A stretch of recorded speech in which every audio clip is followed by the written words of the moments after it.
I read a comment that has inspired this video because it's so right.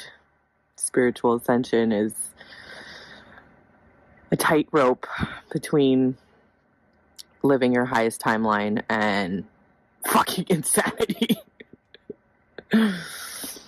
Talk about a trust fall. If you listen close enough, people often tell you exactly who they are. So in today's video, let's watch some old uploads of parents of missing children like Rachel Todd, Malaya Brooks-Murray, and Daniel Martell.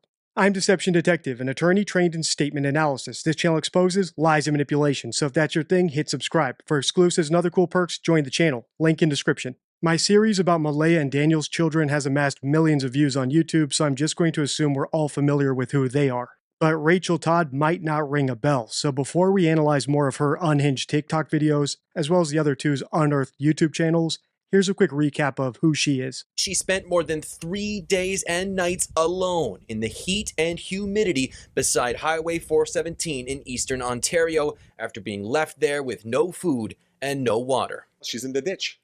She was lying in the ditch. Captain Benoit Richard says the 3-year-old Montreal girl was spotted by an Ontario Provincial Police drone lying in tall grass that would have made her hard to spot from the road. Officers then rushed to her. She put her hands up and she was talking with the officers. Richard says OPP officers quickly gave her mangoes and Gatorade. Small children are particularly susceptible to heat stroke and dehydration. Not having water for 3 days can be critical and can be lethal. On Sunday, the 3-year-old was last seen around 9:45 a.m. with her mother and pet chihuahua in Montreal near their home. Almost 6 hours later, her mother reported her missing 50 kilometers west in Coteau-du-Lac. Monday, the dog was discovered dead on the side of a highway. The girl's mother was arrested and charged with child abandonment. On Wednesday, police announced new information. The pair had been seen Sunday afternoon by an eastern Ontario farmer. Investigators narrowed their search and the girl was found along a highway at 2 p.m. in a rural area of Ontario about 150 kilometers west of Montreal. The level of fear that she must have experienced must have been quite intense. Dr. Nafisa Ismail says at 3 years old, the girl will have the capacity to remember what happened. How impactful that's going to be on her physical health, on her mental health, will depend on the environment that she finds herself in going forward. She says that while each child is unique, kids that experience intense trauma at a young age can grow up with deep psychological scars. These children have issues then forming new relationships, trusting relationships. Authorities are now asking the media and the public to stop broadcasting the girl's name and image so she can regain her anonymity. Her 34-year-old mother has a court appearance Friday morning and she faces child abandonment charges. Dan Spector, Global News, Montreal. So that's Rachel, and she's a monster, but unlike Malaya and Daniel, whose YouTube videos we'll watch next, I think she was literally losing her grip on reality by the day. And that should become clear as we continue watching these TikToks in chronological order.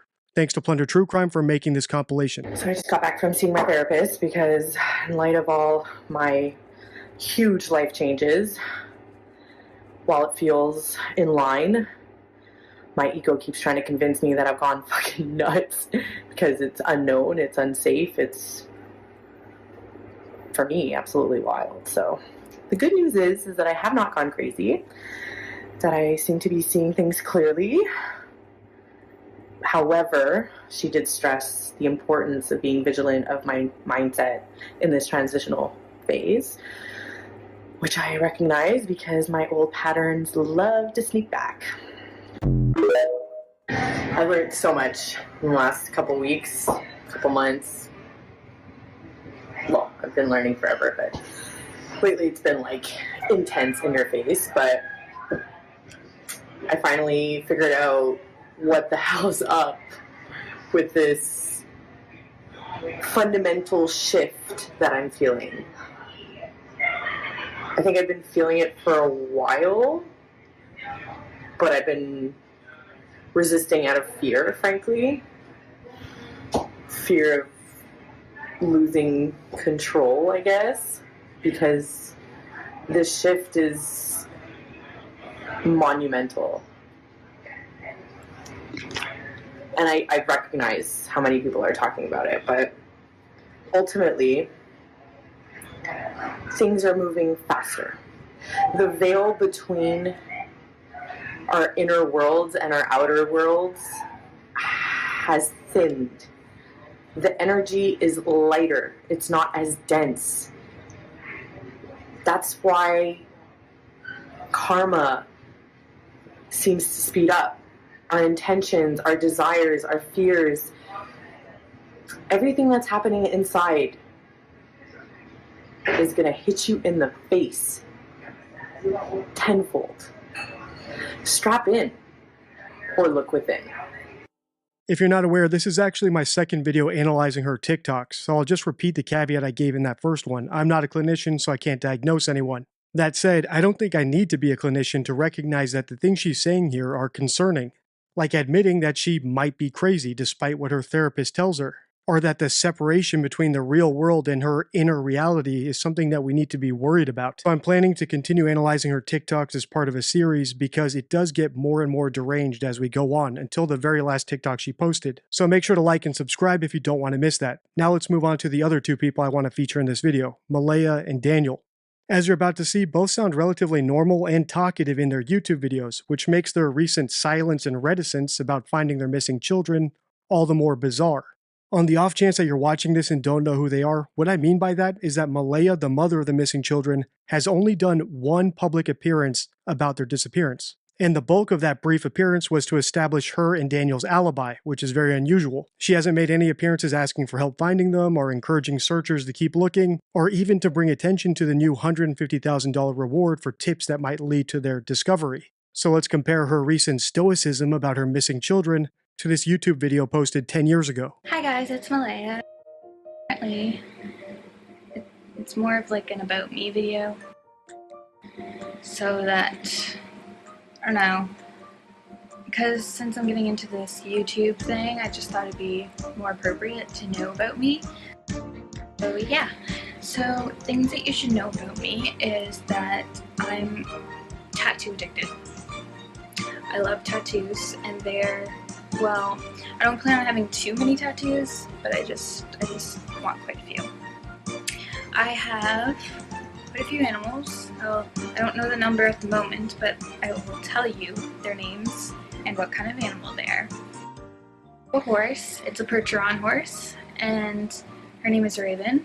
I used to have another horse, and he was an Appaloosa, but he had to get put down. His name was Dandy. Now I plan on getting a tattoo that resembles him. Also, I have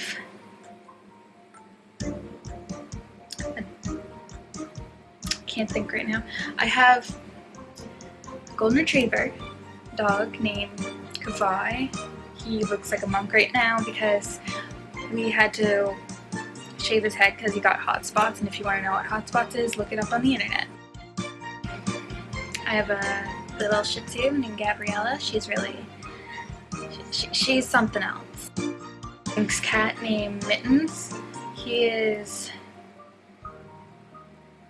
got no tail and he's just Mittens.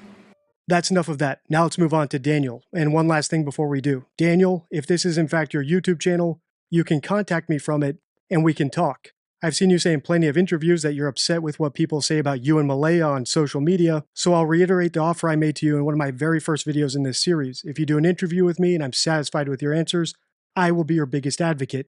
You can contact me by posting to my YouTube channel community from this YouTube account. Hey everyone, welcome to the channel, and if you like Pokemon content, feel free to subscribe and like this video.